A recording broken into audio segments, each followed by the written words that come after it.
me say something many people don't want to admit. Good communication during courtship is not long hours on the phone. Yeah. It is not texting from sunrise to midnight. It is not overnight calls until 3 a.m. Why? Long hours don't equal good communication. You can talk every day, still not know each other. Yeah. You can text all night and still avoid real issues. You can chat for hours and create emotional bonding without emotional understanding. Emotional understanding is very important.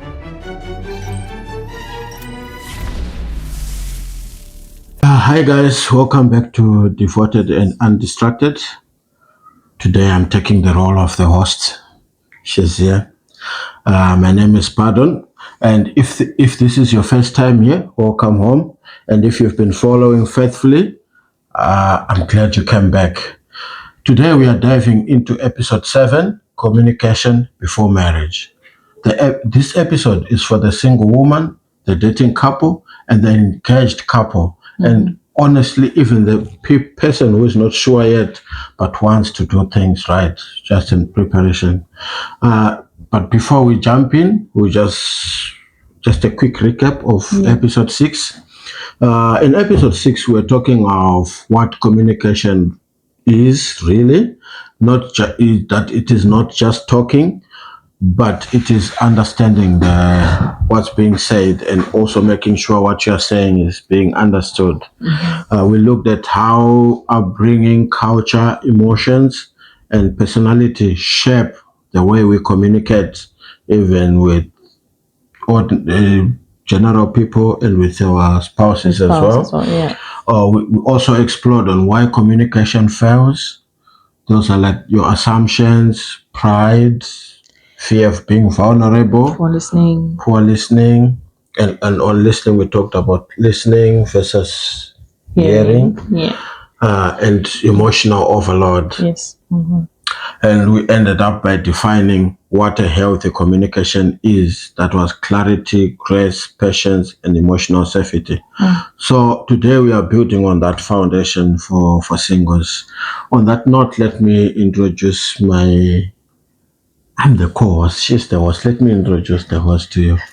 Over to you, Florence. Thank you very much. Hi guys, my name is Florence to all those that are coming in. And there's my husband. We're married and we're just here for the singles. But I think it also helps. I think you also left out on it helping even those that are married. Maybe they want they want looking for maybe like a redo of their relationship. So this could be the foundation where they will find, oh, this is what we've been doing. They can just try and correct for a smooth flow of communication in their relationship to make it much more stronger, not to enjoy it. So I would say, I would ask a question, why premarital communication matters. Would you know why? Because I would want to start off by saying many couples fail in marriage because of they never learned how to communicate before the marriage began. I'm sorry to say this, but I'm honest enough. I'll be honest enough. It's one of those things I also failed to learn, because I think when you were growing up, you take a leaf from what you see, but sometimes you're not given enough training on how to communicate with a partner. You're given training on how to speak to your sibling. You're given training to how to speak to your mother and your father, but how to speak to your partner, nobody educates you on that. So I would advocate, if there is anyone, be it in courtship or wanting to get engaged, better off you get counseling from a professional counselor. Take a leaf from what we're saying right now, because we're also learning. We're on the learning path. Take a leaf from us and go down with it, because you wouldn't want to be in a position whereby you're 10 years, you're 20 years down the line, you're still facing frustrations in your marriage, whereby you're supposed to be enjoying. Cleared if you had communicated like before marriage. You definitely need to speak up and know what you're doing in in all that. So communication before marriage sets your expectations, defines boundaries, Yeah. and reveals character. For sure it does, but sometimes when you're in courtship, I would want to say there is that defining of character whereby somebody is just putting up a show. Yeah. I would say putting up a show just for the sake of I found someone that I'm loving and I want this to You're work. just absorbed in the moment. You're absorbed in the moment, you're absorbed in the feelings, and you're Yeah, going, yeah, yes. yeah. Then we have Amos 3, verse 3 says, how can two work together unless they agree? Yeah, that's true. Yes. Once you're in agreement, I think you'll be able to go. But agreement doesn't fall from heaven. Yeah, it doesn't just come. It's built through You have to communication. work on it. Yeah. Yeah, it's built You through have to, yeah. communication. Yeah, so I think I'm going to have this over to you on this next topic there, whereby Okay, thank you for pointing that out, the importance of communication before marriage. Yeah, you talked about how communication helped to shape your expectations in marriage. yes, So on that note, I think I would say communication expectations before marriage must be spoken, not assumed. So when you're like in the courtship phase, it's the time where you express your expectations and you ask your partner as well their expectations as well. So that you'll be like on the same level, or at least you'll be understanding each other. So I think some of the expectations to discuss like during this period, we just list a few here. Like you can ask the questions like, what does loyalty look like to you? Yeah, if I'm saying I'm being loyal to you, how does it look like? And what does respect look like? Yeah. Because most men, if you ask them, what do you expect for me as a wife to do for you? You'd be like, just respect me. So you have to know what respect is to that man. Is it kneeling down or it's in a different way? And also things like, what do you expect from a partner spiritually? I think this is important. What you expect from a partner spiritually, and how do you see roles in a marriage, like in a home? How do you see the roles? Which ones would you say are the wifely duties? Which ones would you say are the duties for the husband, yeah. husband? Yeah, especially in the African context. And and one other important thing: how often should we talk or check in? Because there are times where you are floating around, you're doing anything else, but as a couple, there should be a time where you'll be like, oh, let's come back, let's sit down, let's check in. How have you been? What did I do wrong? What did I do right? And things like that. And you ask also questions like, what lifestyle or values matter to you? Yeah. And you should be also, if you ask those questions, you should be also be able to answer those questions if your partner returns them to you. Yeah. Yes, you should be able to answer them. Yeah, because I maybe if I'm just supposed to add a little bit on that, like on the roles or respect, right? Sometimes if you're looking for, especially the wife, I think, or the girl will be looking for, is my partner going to be in that leadership role, not control, not dictatorship, but that leadership role whereby you're leading gracefully, you're leading calmly, you're leading with that spiritual humbleness or kindness. Yeah. I think it makes sense. Yes. So yeah. Yeah, thank you for that. And so these things are important, that so that unspoken expectations can later become silent disappointments if they are not spoken, if they are not met. Yeah. So in that way, do you think couples should discuss marriage early? Yes, they should, Okay. but wisely. They should discuss direction, not deadlines. Or like saying, oh, Yeah, you in can in talk. 2 months we should be Yes, married, something like that. Yeah. you can talk about where you're going without forcing when you'll arrive. Oh yeah, I look into the future. Like if you give me another 6 months, or you give me another 4 months, or you give me another year, I'm looking into her savings, starting our own home, starting our own family. Yeah. Right now, we're still preparing the ground, we're still doing this. In the meantime, let's just put what we want on paper, or you can start your vision board if you're a couple. Those are expectations, and so Yes, you're those noting down. expectations, you're noting them down. Your future for the kids, your future for your own family, what you want. Yeah. Be it a house, you would want a house, you want to put that, when will you do that? Be your finances, how are you managing your finances?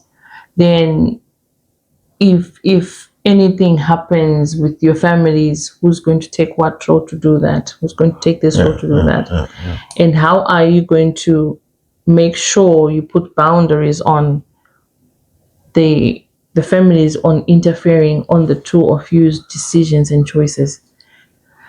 Yeah, Yeah. thank you for that. Just to add, just closing this segment as well. In Proverbs 24, it talks about with wise counsel you wage your war.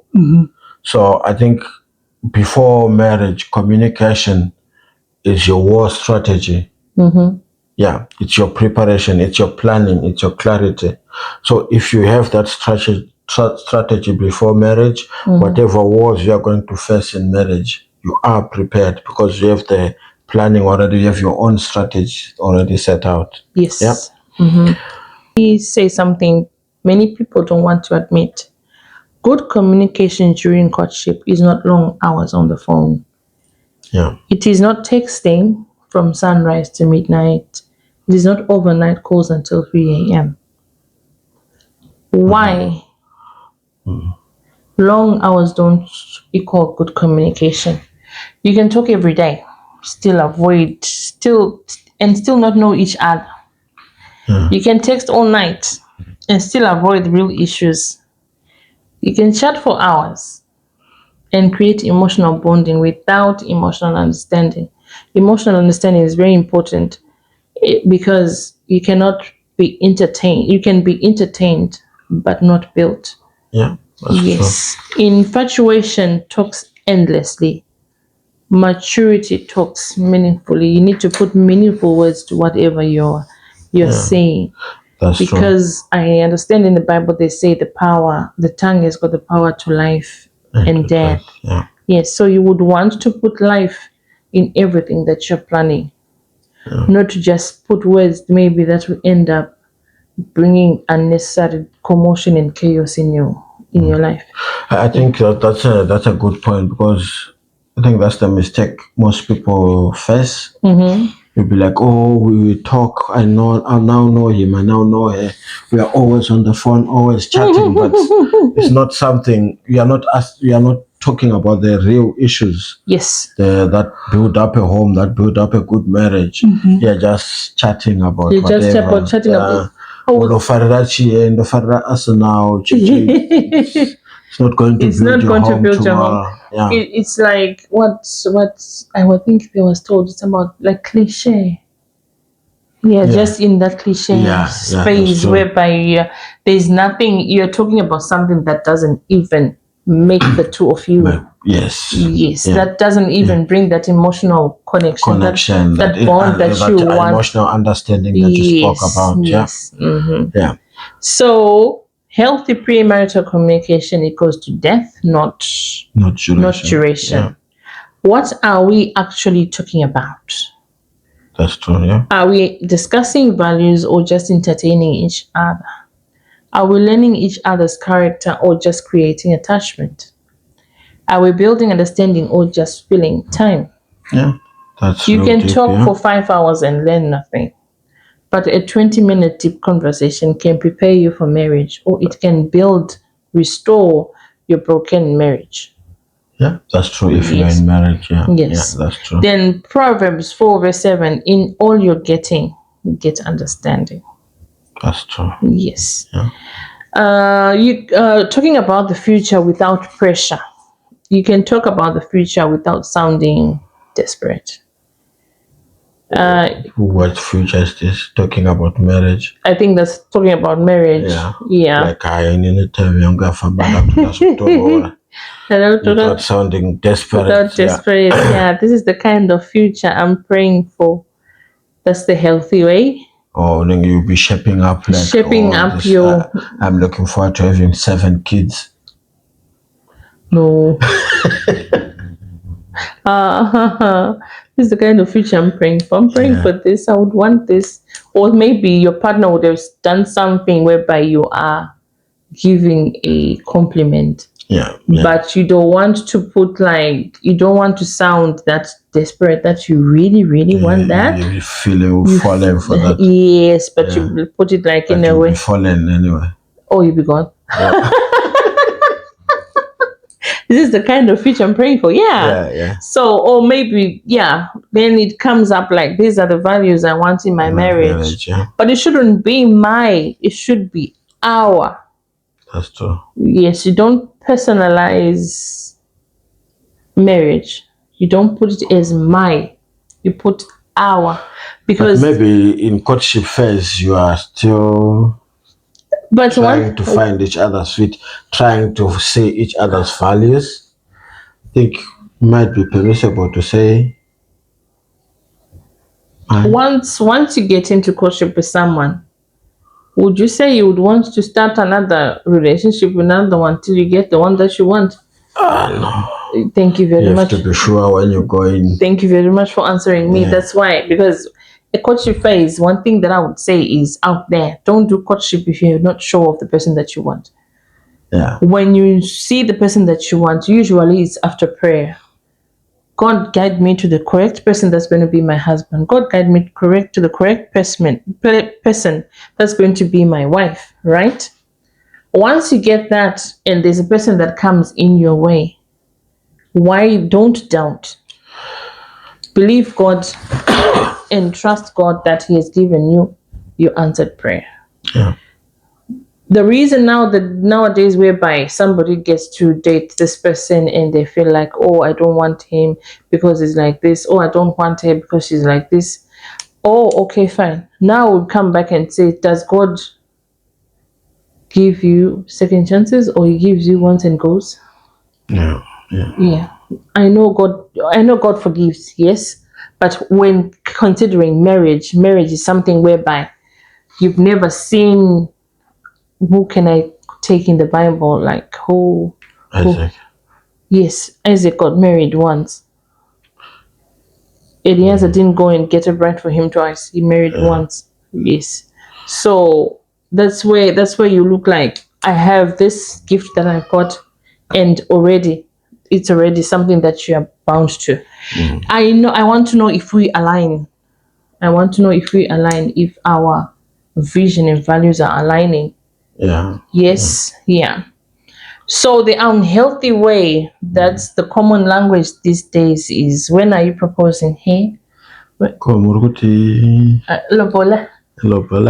When is them marry me? Or they'll come in and say, but mama right off on that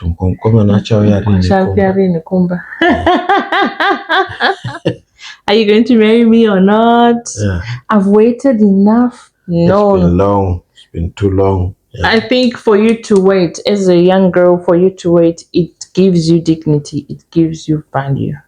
The moment you start asking like these questions that I've asked, these 3 questions that I'm just coming from asking there, in the mindset of a man, he will sense that there is danger here. I'm being trapped. I'm about to be trapped. Why is she rushing? Why is she rushing me? Yeah. And they will go. So a tip and advice that I would give you to the young girls, talk about vision, not dates. Yes. Songs of Solomon is emotional expression without rushing or forcing timing. When you get time, try to read the book. I think that's the most read book in the Bible. Songs of Solomon. Yes, it's the most read book in the Bible, but we now need to read it with understanding and wisdom, not to just rush and read it through just to go to fill up your excitement, or you feel like your happiness reading about it in the Bible. No, read it with wisdom and read it with understanding. Talking about that communication before marriage. I think there is an issue of emotional safety and vulnerability because you'll be exposing a lot of things like from your past and your feelings and so on. But I think a relationship cannot grow where feelings are punished. So if I tell you something, if I'm vulnerable with you, because being vulnerable, it means I'm telling you something that if you want, you can use to destroy me. But if I tell you something like that, those feelings shouldn't be punished. No, they shouldn't be. Yeah. So, what could be the signs of emotional safety, like in a conversation, in communication? Or what you can say, this hurt me without feeling like, okay, fine, this statement, no matter how read, I'm not comfortable with it. It puts me in this situation. I'm sorry, but I'm not comfortable with it, or I don't like it. Your emotions are not mocked or dismissed. Daya vakadzere Those are not ndo mafungire. Yeah. Kana tukataura kuti hai apapa I feel like wandijerera munhu oseka and yeah, something like that. And you don't feel stupid for having needs as well. that's Some of us, especially in our African background, yeah. mukadzi kunzi aita maneeds, anta maneeds mukadzi akangosikwapo to give birth to children, akangosikwapo to take care of the home. Yeah. Saka that's all she needs. Akangowana vana, akachengeta vana vake, that's it. That's But it, yeah. she has emotional needs. She also needs to have that time whereby she's allowed to have the time where she can also go and take care of herself. Alone with no children. That's not just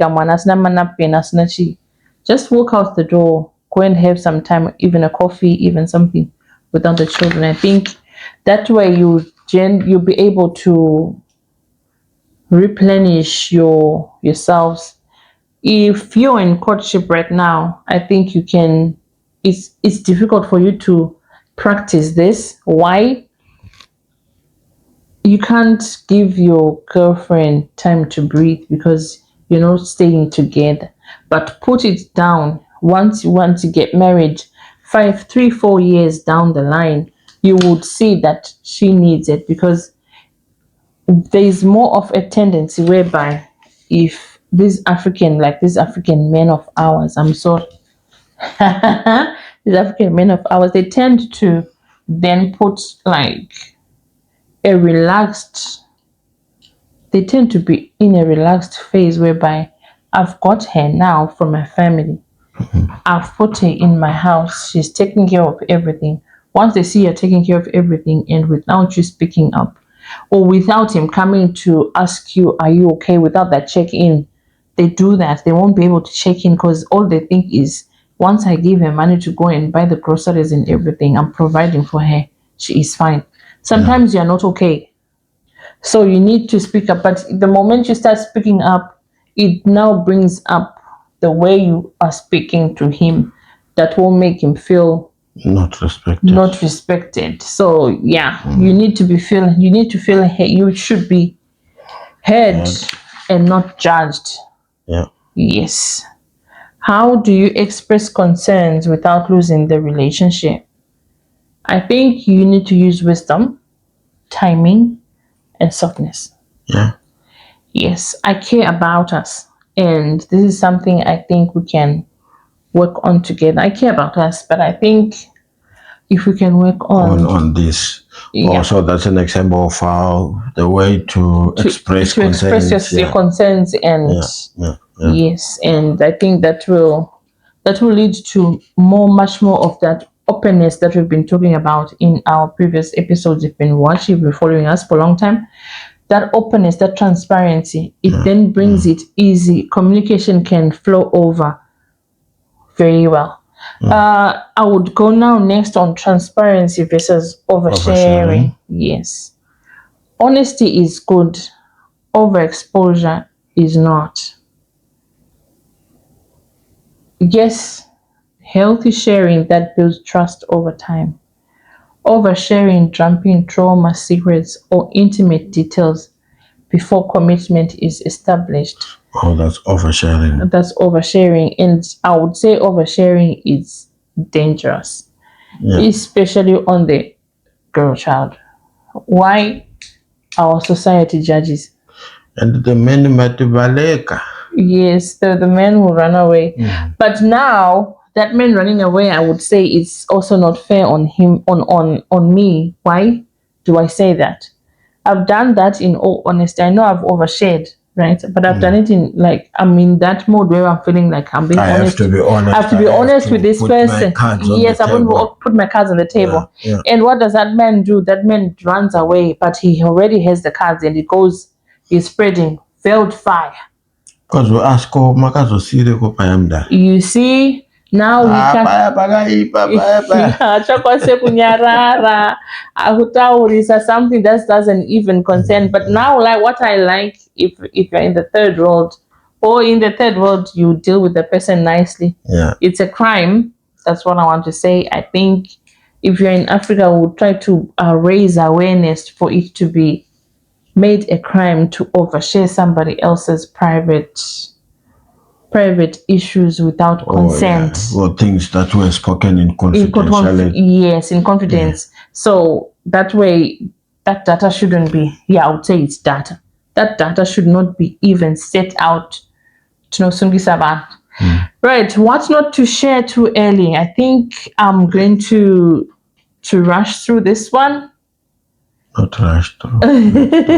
No, like what we can I'm just talk gonna, through what we can. Yeah, I'm just going to rush through, just list the topics. What you can discuss, we'll just try and elaborate. But if you have not to share. Yes, but if you have anything, maybe you can just put them in the comment section. We'll try to be much more active in the comment section below. What not to share, I think, is deep trauma. Deep trauma, your sexual history, if you have any. Yeah, you know, of the young men nowadays, they go in and say, "What's your testimony on the first test?" You want to hear the testimony. I heard of a pastor who was like, "What do we want the testimony for? If it's love that brought you to that woman, what do you want the testimony for? If it's God who led you to that woman, what do you want that testimony for? You should be covered by love to love that woman, and love covers a multitude of sins." That's what the Bible says. Yes, and also it would have happened when the girl or would have repented that issue, and you're now bringing back a gone dead memory. Whereby it still creates a wound on that person. Yes. Family conflicts, financial details, like this person seems to be loaded. Can we exchange the bank accounts? Financial details. Financial details. That's dangerous. Is it not good to share? No, you share when you're engaged, when you're towards your marriage. Then you realize this person doesn't have any dollar to himself. Yes. Okay.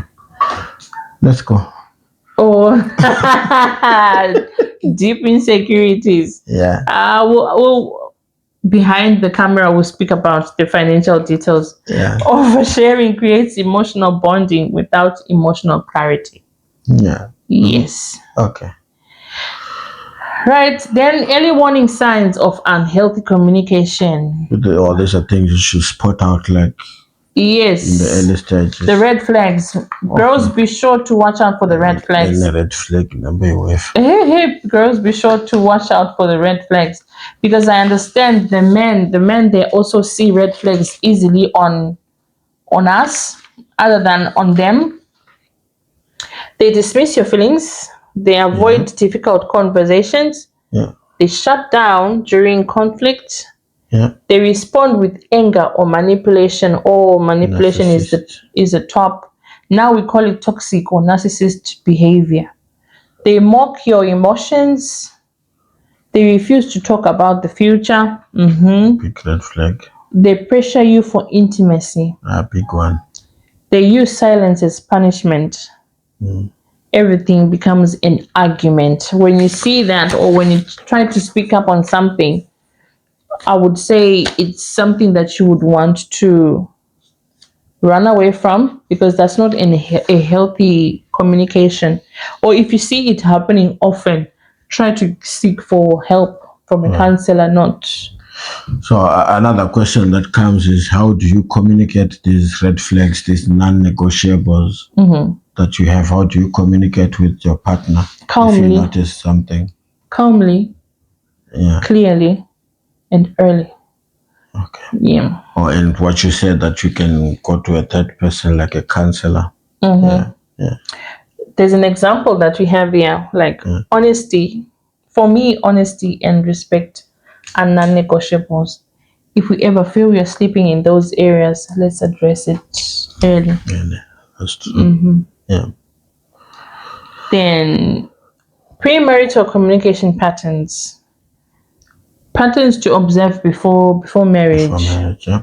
Or patterns to observe as well during the first, I think that I'll put the first 5 years of your marriage. Yeah.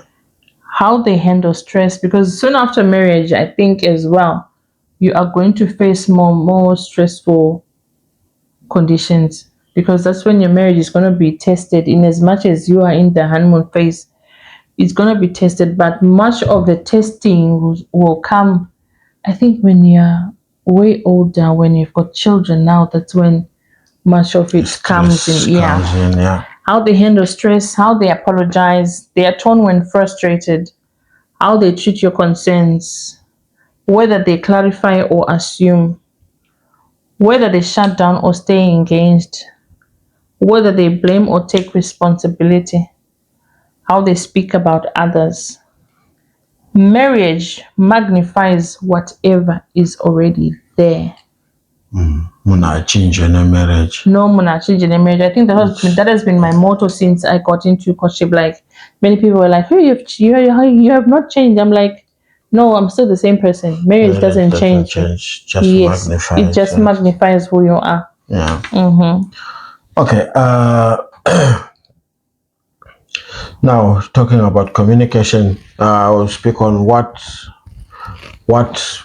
to communicate before engagement, like in courtship phase. You're now moving on to engagement. What to communicate? I think you have to communicate things like faith and spiritual maturity. Things like roles and expectations in the home. We spoke about this. Then you can talk about finances, the debts that you have, what you can give, or how you spend your money. I think that's a good time to talk about that. Career direction. What are your aspirations? Do you want to study on to be a doctor or PhD, whatever? Family involvement in your homes. I think we spoke about family involvement in one of our previous episodes. We'll try to go deep in it one someday. I think maybe we'll need an episode where we can just Talk clarify about family involvement. Yeah. And also children, the timing of children, the number, the parenting style. Those are things you have to discuss like before the engagement. Boundaries with the opposite sex, how lenient you are, or what boundaries you can set for your partner as well and for yourself. Conflict resolution style. Do we resolve conflict by the No. hands, or we talk to each other, or we go to the pastor, or we go to family members? I think that needs to be discussed. Your emotional needs, they have to be addressed, and where you will live. I think that's quite very important. This is important, Yeah. especially when you are planning your wedding, and where you will live, and also where you will go after your wedding. The very first night where you will go after your wedding. There are some people whereby when there is no money, they will say we'll go to a relative's house. If you are out there, my friend, you need God. You never take your wife to your relative's house. Why? You're still starting something new. Your wife hasn't been away from their house. It's the first time away from their parents' house and living with a stranger. And you take that person into a stranger's house. It's your first time also, both of you, to stay together. It's unfair. You need a neutral You need a ground. neutral ground to be together, to speak about what you want to speak about together. You might not do anything that very day, but you need to calm your nerves, because I know the nerves will be so high, because it's something that you're doing whereby you've never learned to do before. So musatore vana vevanhu kana musatorane muri vaviri moti mukwenda kumba kwasekuru kana kwamaiguru kana kuti kwamukoma kana kuti kwabamunini. Don't you even do that. When you don't have money for that, speak up and get help from your relatives. That me, I'm not going to anyone's house. I want money to do this. But before you get even engaged and before you do that, make sure you are well enough. You're planning, Planning for it. for it. Don't make sure you are planned and you're set for it. Yes. What should be communicated before engagement? I think that's everything that you think might affect your marriage in the long run. Yeah, I think we've talked enough today about this topic on communication before marriage. Maybe the next topic would be communication after marriage. All right. So before marriage, communication is not just a conversation. It is construction. We are building the foundation you will stand on later. In episode 8, we'll talk about conflict in dating, how to address it, how to stay mature, and how to apply biblical principles before emotions take over. If today helped you, share it with someone else. Like, comment, and subscribe. Yeah. This is Devoted and Undistracted. See you in the next episode. Bye.